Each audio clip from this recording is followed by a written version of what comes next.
Comment faire un cercle magique? Vous mettez le bout de votre fil sur votre main, vous tournez sur deux doigts, vous remontez vers le haut, vous croisez et vous bloquez derrière. Avec votre crochet, vous prenez le fil, faites une boucle et ensuite une deuxième boucle.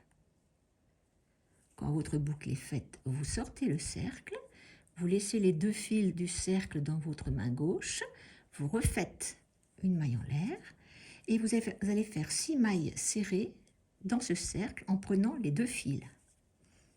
Donc 1, 2, 5. Tenez bien votre cercle pendant que vous faites votre travail. Et 6. Maintenant, nous avons fini les 6 mailles serrées. Le cercle magique. Vous allez maintenant, et c'est ça qui est magique, tirer sur ce fil libre et vous allez voir que tout va coulisser et que le cercle va se fermer. Et vous allez avoir un centre bien soudé.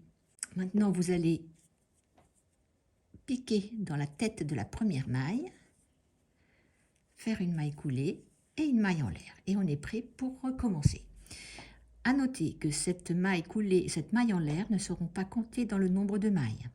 Et on commence toujours la première maille du motif dans la même tête de maille qui a servi pour faire la maille coulée. Donc là, moi, ce que je fais aussi, c'est que je ne pique pas la tête de maille en entier, mais le brin postérieur de la maille arrière. Donc là, je vais faire le brin postérieur et là, je vais faire une maille serrée.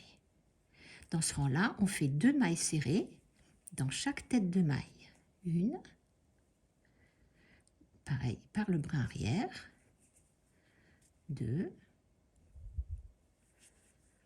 Et maintenant, vous allez réunir les bords. Vous allez remarquer que là, vous avez la 1 et 2, les 2 mailles en l'air que vous avez fait en sortant du premier rang.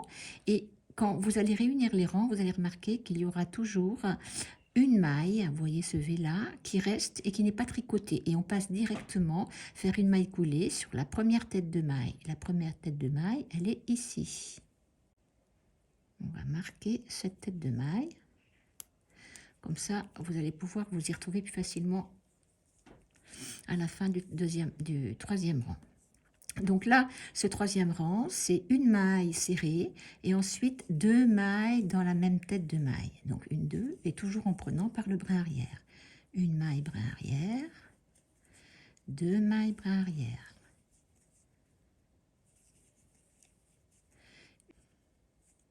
Et là, voilà, une maille. Pareil, il restera une maille non travaillée et on va directement passer à la première tête de maille, c'est celle qui est marquée avec un marqueur. Donc là, vous voyez, c'est peut-être plus facile pour vous de vous repérer par rapport à quelle est la tête de première maille. Donc là, je vais enlever le marqueur, repérer où elle est, et on voit bien que c'est celle-ci. On va piquer sur la maille, sur le brin arrière, c'est mieux. Alors, là, j'ai envie de changer de couleur. Et là, la maille coulée, je vais la faire avec la deuxième couleur. Vous voyez, hop, hop, je serre. Et je continue à travailler, à faire une maille en l'air. Et je fais la même chose que le troisième rang. Le quatrième rang, ça sera une maille serrée dans la première maille, une maille serrée dans la deuxième maille et 2 mailles serrées dans la même maille. Donc 1, arrive à la fin du rang, il me reste une maille avant la tête de maille qui est là, que nous allons piquer la première tête de maille. Avec votre marqueur, vous saurez plus facilement repérer. Et une maille en l'air. Et maintenant, on continue ainsi de suite pour faire un rond de la taille que vous souhaitez. Et voilà ce que ça donne avec du mohair. Donc j'arrive au rang où j'ai changé de couleur. 2, 1, 2. Il reste une maille qu'on ne tricote pas et on reprend. On fait une maille coulée sur le brin arrière de la première tête de maille. La première maille coulée avec le rose, on tire bien le fil de l'ancienne couleur en dessous. Une maille en l'air.